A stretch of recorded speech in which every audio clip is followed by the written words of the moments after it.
70s, 30 years old. We're going to have Mrs. Hoos come up.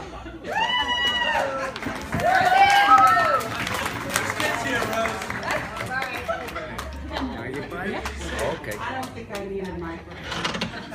I've never been good with microphones, and I've never been good with the piece of paper in front of me. No, you need the mic. Can't hear you.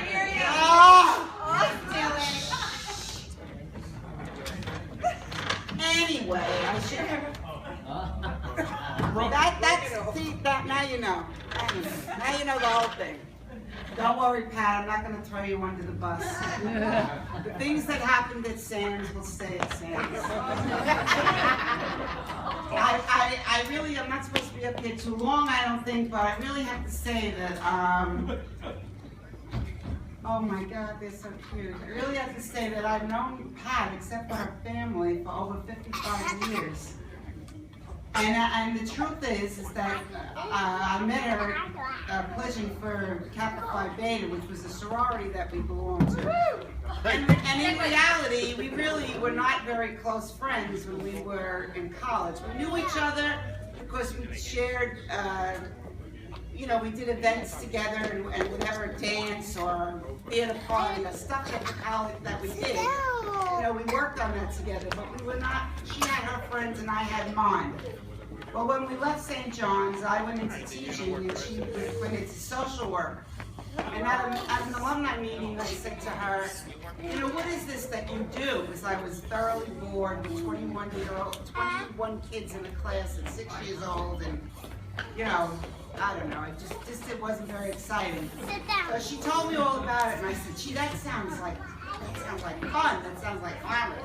So anyway, to make a long story short, for 3 years we worked together. And that's when we started to really become friends, mainly because she had like 60 kids in a caseload, and I got half of them. So we worked on a lot of those things together. I know this might not be part of those years that they wanted me to talk about, but one of the most beautiful days for me, I don't know about Pat, but we got married about 3 weeks apart. And we went to a bridal warehouse in Manhattan to get our dresses. And that was such fun. And I knew a person who owned the store who sent us in with a letter saying that we were buying dresses for her store, which of course was a lot.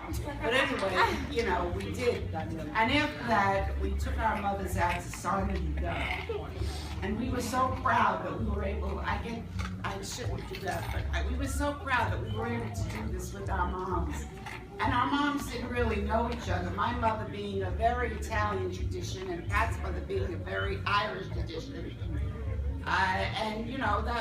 But they got to know each other that day, but we were so proud that we could afford to pay for ownership side of the job. So that was a really good memory.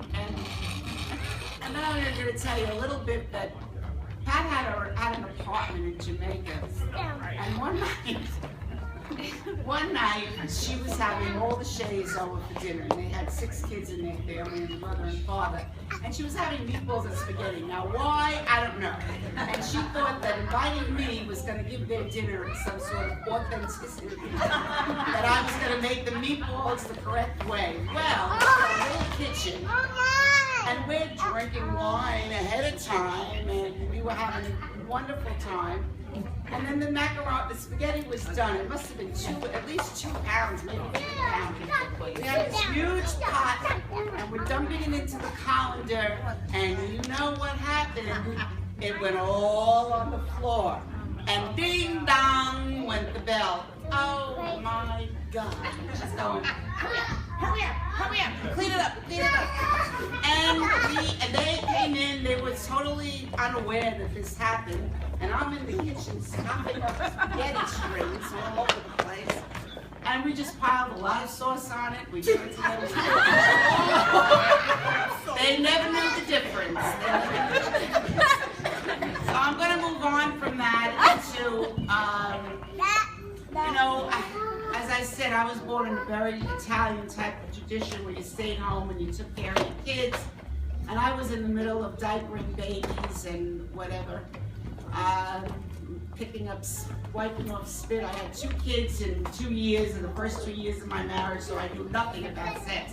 But anyway, that's aside from the story. So Pat calls me up, and this is the beginning. At that time in history, which many of you are too young to know, but the older ones would, there was this big problem of Roe versus Wade, and it was the start of the pro-life movement. And we went through all this trouble just for these kids, you know? But anyway, she calls me up one night and she says, come with me to a candlelight procession at Eisenhower Park. It's a march for life. I thought, there she is. She's really out of her mind. I can't do this. I can't do this. And that was always my answer, that I couldn't do something the way that she could do it. And then she comes up with the bright idea. She says to me, you know, I met this fabulous woman, Louise Summerhill, and she wants to start a service whereby girls who are having troubled pregnancies could make a phone call and get some help. And she said, I just need, this is what I'm trying to get to, is always this, always. 50 years of, it's only 3 hours, it's only 2 hours, it's only this day, and I'm still at it. And she said, come to the office and help me greet people, you know, be nice, say hello, be very friendly, hand out the papers and all that stuff.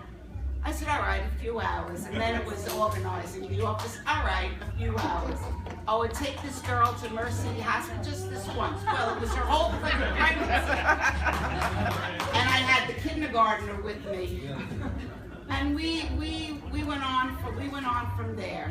And then a brother used to take Noreen and I. Here we are with this man who was in a wheelchair, and he drove Noreen and I everywhere, out to the island, interviewing people. And she'd always say to me, this is another great line that she had. They must bring them up this way in Irish family. You know, I'd say, Pat, I don't know how to do this. I can't do this. And she'd say, if not you, then who? Right there. Right there. I couldn't say no. And then she'd say, you have to talk to this girl about whatever. Oh, it's sitting right here. You're really lucky. I can even do Inky Binky Spider when the water's found. But I have to do this first, and I'll be done in a few minutes. So then she'd say, Roseanne, maybe you don't have to have an answer for everything. If you just listen, that's a big help. But that was always, it went on, as I said, and that was, and then she said, with Mr. Copper, you know, they're having a convention in Canada. I said, oh, that's nice. She's having a convention in Canada. I thought, that's really great. She said, how about going with me? I said, how are we going to get there? We're going to drive from here to Canada? Oh, no, we're going to take a plane. A plane? I had been on a plane once when I went on my honeymoon. A plane? Yeah. Well, without going into a whole lot of stuff, for about the next 10 years, I went on conventions with her all over the United States, and I would have never given up myself. And I don't want to get caught up in this, but I would have never done that on my own. That would have never been me. I never had an idea, I never was like that. But she dragged me to everything. And another hard thing was when she says to me, it's amazing in 50 odd years what you've done.